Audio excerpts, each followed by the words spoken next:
వాళ్ళు మనను మోసం చేసిరు, రేవంత్ రెడ్డి వాళ్ళని మోసం చేసిరు. సరిపోయింది, లెక్క సరిపోయింది.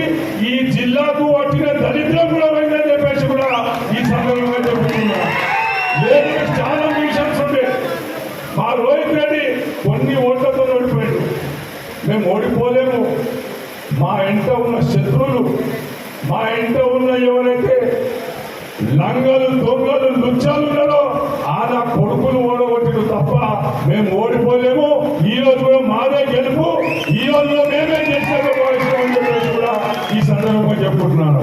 మరి రేవంత్ రెడ్డి గారికి తాండూరు మీద ప్రేమ ఉంటే, రేవంత్ రెడ్డి గారికి వికారాబాద్ మీద ప్రేమ ఉంటే, మరి వికారాబాద్ కి తాండూరుకి పరిగికి నిధులు పెట్టలేడు.